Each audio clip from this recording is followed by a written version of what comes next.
ஐயனார் துணை சீரியல்ல இனிய எபிசோட்ல நிலா சோழன் கிட்ட வந்து இந்த மாதிரி ஆள வந்தான் போலீஸ் ஃபோன் பண்ணாங்க அப்படின்னு நிலா சொன்ன உடனே சோழனுக்கு எதுவுமே தெரியாத மாதிரி ஆள வந்தானா அது யாரு அப்படின்னு சொல்லி கேட்குறாப்புல. அதான் நம்ம கல்யாணம் பண்ணி வச்சாரு இல்லையா அந்த போலீஸ் ஸ்டேஷன்ல இருந்தார்ல அவரு தான் அப்படின்னு சொல்லிட்டு நம்ம நிலா சொல்றாங்க. எனக்கெல்லாம் யாரும் ஃபோன் பண்ணவே இல்ல அப்படின்ன உடனே, "இல்ல எனக்கு மட்டும் ஃபோன் பண்ணாரு. ஏற்கனவே ஒரு தடவ ஃபோன் பண்ணாரு. இப்பவும் ஃபோன் பண்ணாரு. ஆமா நம்ம டைவர்ஸ்க்கு அப்ளை பண்ணுனது அவருக்கு எப்படி தெரியும்?" அப்படின்னு நிலா சோழன்கிட்டயே கேள்வி கேட்குறாங்க. சோழனுக்கு இதுக்கு என்ன பதில் சொல்றதுன்னே தெரியல. "எனக்கு என்னங்க தெரியும்? ஒருவேளை வக்கீல் சொல்லியிருப்பாங்களோ என்னமோ" அப்படிங்கிற மாதிரி சொல்ல, உடனே நிலா வக்கீலுக்கும் ஃபோன் பண்ணி கேட்க, "அப்படியெல்லாம் நாங்கலாம் எதுக்கும்மா சொல்லணும்? நாங்கலாம் சொல்லவும் மாட்டோம். அதே மாதிரி கோர்ட்ல இருந்தும் அவங்களுக்கெல்லாம் போகவும் போகாது" அப்படின்னு சொல்லிடுறாங்க. நிலா பயங்கர கன்ஃப்யூஷன்ல இருக்கிறாங்க. டைரக்ட்டா அந்த ஆளவந்தானுக்கே ஃபோன் பண்ணி, "நாளைக்கு உங்கள மீட் பண்ணணும்" அப்படின்னு அப்பாயின்ட்மென்ட் கேட்குறாப்ல. அவரும் சரிம்மா அப்படின்னு சொல்லியிருக்கிறாங்க. ஸோ நிலாவுக்கு உண்மை தெரிய வருமா அப்படிங்கிறது தெரியல. நைட் டைம்ல எல்லாம் தூங்கிட்டு இருக்கும்போது நம்ம சோழன் மட்டும் நிலாவோட பிறந்த நாளுக்காக கேக்லாம், அதுவும் ஒரு கேக் இல்ல 2 கேக்க வாங்கி வச்சுக்கிட்டு, மெழுகுவர்த்தியெல்லாம் வீட்ட சுத்தி ஏத்தி வச்சுக்கிட்டு, கரெக்ட்டா 11:40க்கு தன்னோட அண்ணன் தம்பியெல்லாம் எழுப்பி விட்டுர்றாப்ல.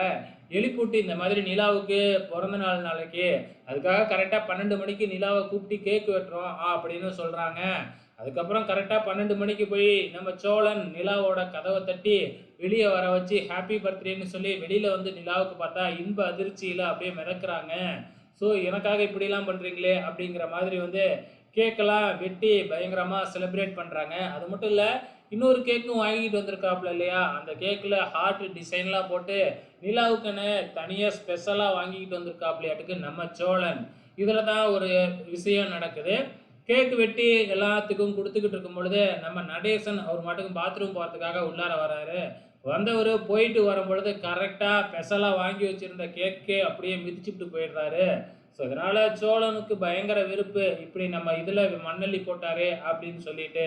அதுக்கப்புறம் எல்லாருமே போய் தூங்க போயிட்டாங்க. காலையில எழுந்திரிச்சு பார்த்தா, அவரோட காலுல அந்த கேக்கோட ஹார்ட் அப்படியே ஒட்டியிருக்கு. இத பார்த்து சோழனுக்கு கோவம் வந்து தண்ணிய எடுத்து அவர் கால்லயே ஊத்தி விட்டுர்றாப்புல. மறுநாள் காலையில நிலா எழுந்திரிச்சு வரும்பொழுது, நம்ம சேரன் பாயாசம்லாம் வச்சிருக்காப்புலையாட்டுக்கு நிலாவுக்கு பிறந்த நாளுக்காக. அத கொண்டு வந்து குடுத்த உடனே, "நான் சொல்லி தான் அண்ணன் பண்ணுனுச்சு" அப்படின்னு சோழன் இதுலயும் தன்னோட தற்பெருமைய போட்டுக்கிறாப்புல. இதுக்கப்புறம் என்ன நடக்குது அப்படின்னு பார்த்தீங்கன்னா, "நான் உங்களுக்காக ஒரு கிஃப்ட் வாங்கிட்டு வந்திருக்கேன். ட்ரெஸ் வாங்கிட்டு வந்திருக்கேன்.